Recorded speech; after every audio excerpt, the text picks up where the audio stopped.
Au cœur de la société. Au cœur de la société est une émission préparée en synergie par les radios Inzamba, Agateka Kawe, Radio RPA, Ijuya Wanyagihugu, ainsi que la radio-télévision Renaissance.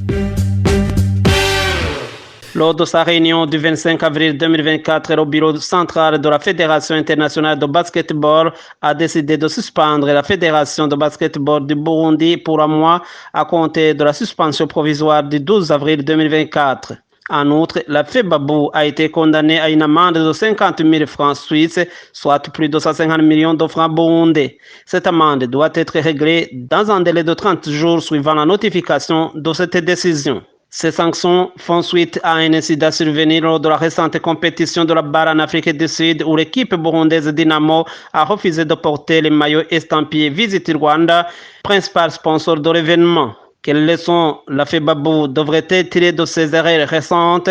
Que faire pour redynamiser le basketball burundais? Les réponses à toutes ces questions se trouvent dans le mini-magazine Au cœur de la société qui vous est présenté par Bonfils Nyongere. Bienvenue.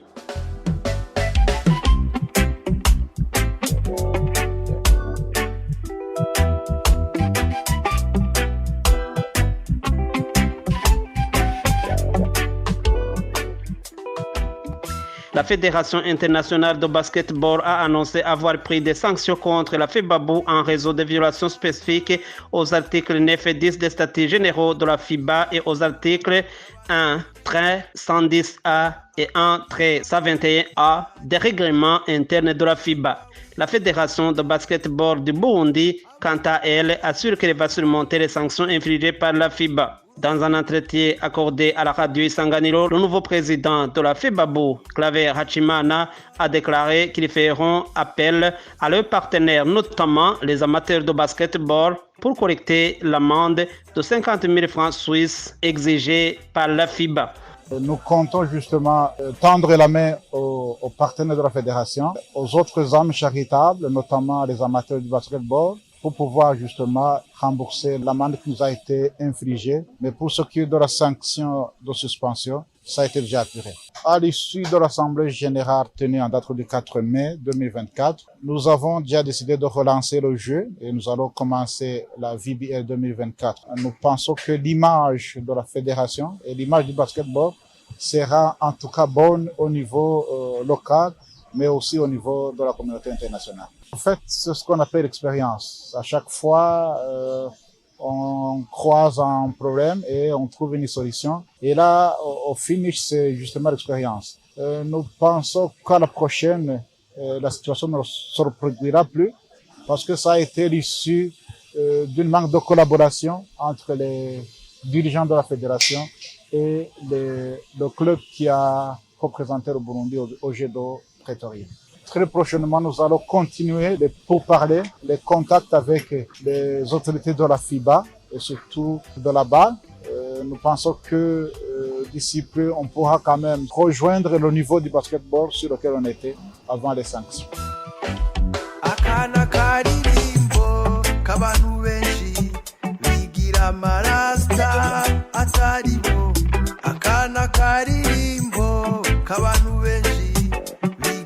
abakizwa kandi ari njyajya kwirirwa wirukanga abantu barenza agahinga urusaku tujambo.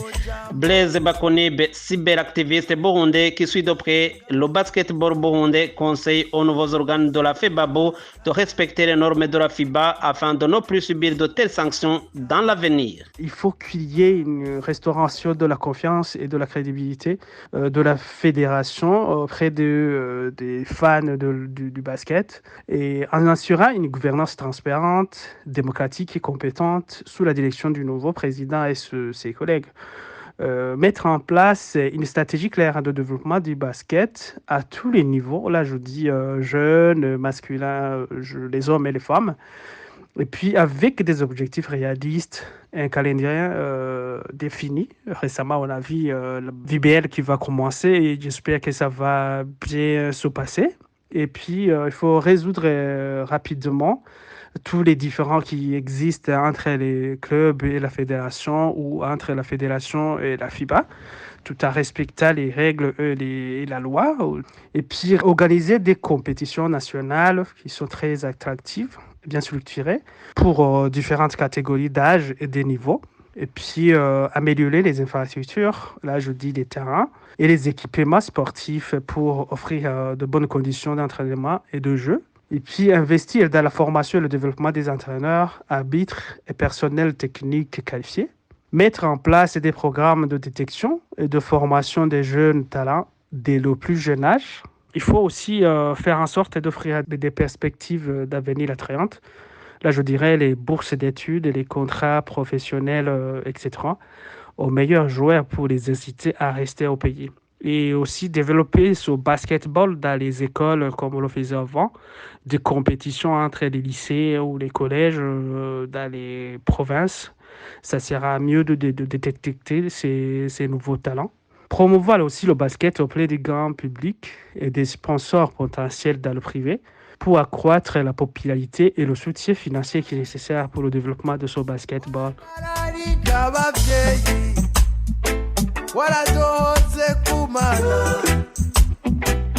L'affaire Dynamo a déclenché un débat intense et a entraîné la démission de plusieurs cadres de la FEBABO, dont l'ancien président de la fédération, apôtre Jean-Paul Manilakiza, après son départ le 4 mai 2024 lors d'une assemblée générale extraordinaire de la FEBABO.